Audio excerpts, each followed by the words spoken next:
Hi friends, DRS Hindi कहानी में आप सबका बहुत बहुत स्वागत करता हूँ। दोस्तों, इस कहानी का पूरा आनंद उठाने के लिए वीडियो को लास्ट तक ज़रूर देखें। और आज का कहानी वैसे तो हम आगे दिखाई देते हैं, चलते हैं शुरू करते हैं।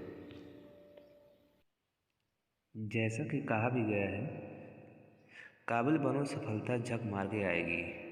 यानी जो व्यक्ति काबिल होते हैं उन्हें सफलता के मार्ग में आगे बढ़ने से कोई नहीं रोक सकता है।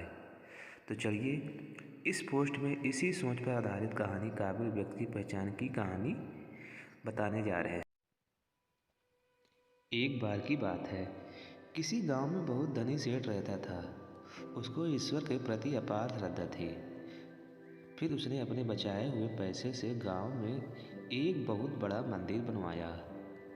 फिर जब मंदिर बन के तैयार हुआ तो धीरे धीरे समय के साथ मंदिर की गिनती जाने माने मंदिरों में होने लगी और दूर दूर से लोग दर्शन लाभ को मंदिर में पहुंचने लगे। इस तरह उस सेठ ने श्रद्धालुओं की बढ़ती संख्या को देख उस व्यक्ति ने मंदिर में ही श्रद्धालुओं के लिए भोजन और ठहरने की व्यवस्था का प्रबंध किया। दर्शनार्थी मंदिर में दर्शन लाभ के लिए पहुंचने लगे।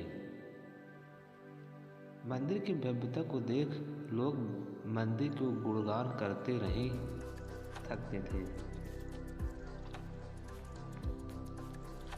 धीरे धीरे समय के साथ मंदिर की गिनती जाने माने मंदिरों में होने लगी और दूर दूर से लोग दर्शन लाभ को मंदिर में पहुंचने लगे। इस तरह उस सेठ ने श्रद्धालुओं की बढ़ती संख्या को देख उस व्यक्ति ने मंदिर में श्रद्धालुओं के लिए भोजन और ठहरने की व्यवस्था का प्रबंध किया।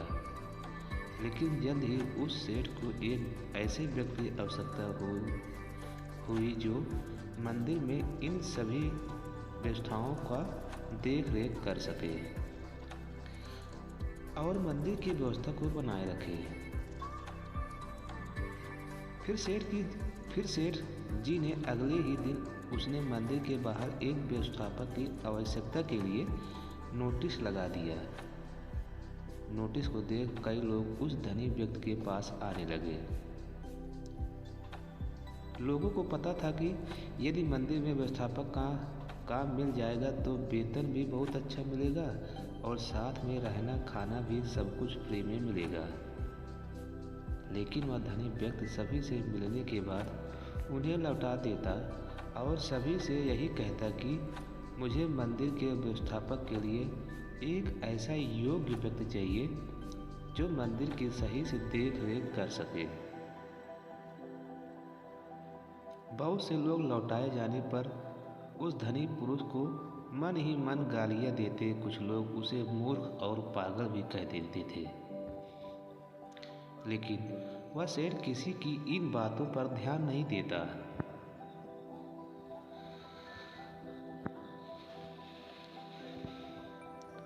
और मंदिर के व्यवस्थापक के लिए एक धनी व्यक्ति की खोज में लगा रहता। इस तरह वह सेठ व्यक्ति रोज सुबह अपने घर की छत पर बैठकर मंदिर में आने वाले दर्शनार्थियों को देखा करता। एक दिन की बात है, रोज की तरह जब मंदिर के कपाट खुल गए तो एक बहुत ही गरीब व्यक्ति मंदिर में भगवान के दर्शन को आया, जिसे वह सेठ अपने घर की छत पर बैठकर देख रहा था। उसने फटे हुए और मैले कपड़े पहने थे। देखने से बहुत पढ़ा लिखा भी नहीं लग रहा था। फिर जब वह गरीब व्यक्ति भगवान का दर्शन करके जाने लगा तो उस सेठ ने उसे अपने पास बुलाया और कहा, क्या आप इस मंदिर के व्यवस्थापक के पद पर रहते हुए क्या मंदिर की व्यवस्था को संभालने का काम करेंगे? सेठ जी की बात सुनकर वह गरीब व्यक्ति बहुत ही आश्चर्य में पड़ गया और हाथ जोड़ते हुए बोला, सेठ जी, मैं तो बहुत गरीब आदमी हूँ और पढ़ा लिखा भी नहीं हूँ। इतने बड़े मंदिर का प्रबंधन मैं कैसे संभाल सकता हूँ? सेठ जी ने मुस्कुराते हुए कहा, मुझे मंदिर की व्यवस्था के लिए कोई विद्वान पुरुष नहीं चाहिए, बल्कि मैं तो ऐसे तो किसी योग्य व्यक्ति को इस मंदिर का प्रबंधन का काम सौंपना चाहता हूँ, जो इस मंदिर का व्यवस्था को सही से संभाल सके। और फिर उस गरीब व्यक्ति ने सेठ जी से आश्चर्य से पूछा कि लेकिन इतने सब श्रद्धालुओं में आपने मुझे ही योग्य व्यक्ति क्यों माना? सेठ जी बोले, मैं जानता हूँ कि आप इस एक योग्य व्यक्ति हैं। मैंने सही व्यक्ति की पहचान के लिए मंदिर के रास्ते में मैंने कई दिनों से एक ईंट का टुकड़ा गाड़ा था, जिसका एक कोना ऊपर से निकल आया था, और कई दिनों से देख रहा था कि उस ईंट के टुकड़े से कई लोगों को ठोकर लगती थी और कई लोग उस ईंट के टुकड़े से ठोकर खाकर गिर भी जाते थे, लेकिन किसी ने भी उस ईंट के टुकड़े को वहाँ से हटाने की नहीं सोची। और आप जब मंदिर के दर्शन के लिए आ रहे थे तो आपको इस ईंट के टुकड़े से ठोकर नहीं लगी, लेकिन फिर भी आपने उसे देखकर वहाँ से हटाने की सोची। मैंने देखा कि आप मजदूर से फावड़ा लेकर गए और उस टुकड़े को खोदकर वहाँ की भूमि समतल कर दी। धनी व्यक्ति की बात सुनकर उस व्यक्ति ने कहा, मैंने तो कोई महान कार्य नहीं किया है। दूसरों के बारे में सोचना और रास्ते में आने वाली दुविधाओं को दूर करना तो हर मनुष्य का कर्तव्य होता है। मैंने तो बस वही किया जो मेरे कर्तव्य था। सेठ जी मुस्कुराते हुए कहा, आपने कर्तव्यों को जानने और उनका पालन करने वाले लोग ही योग्य लोग होते हैं। इतना कहकर धनी व्यक्ति ने मंदिर प्रबंधन की जिम्मेदारी उस व्यक्ति को सौंप दिया।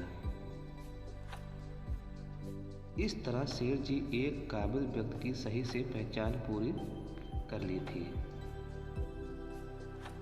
कहानी का शिक्षा। कहानी से शिक्षा। इस कहानी से हमें यह शिक्षा मिलती है कि हमें किए कर्मों को लोग देखे या न देखे, तारीफ करे या ना करे, फिर भी अपने कर्तव्यों को सही से जानना चाहिए और अपने जिम्मेदारियों को अच्छी तरह से निभाना चाहिए। तभी हम खुद को काबिल बना सकते हैं। हमें दिखावे के लिए नहीं, बल्कि अपने कर्तव्यों की जिम्मेदारी निभाना चाहिए। तो दोस्तों, आपको यह कहानी काबिल व्यक्ति की पहचान कैसा लगा? कमेंट बॉक्स में ज़रूर बताएं और इस कहानी को भी अपने दोस्तों परिवारजनों के साथ ज़रूर शेयर करें। तो मिलते हैं आप सबसे अगली वीडियो में। तब तक के लिए नमस्कार।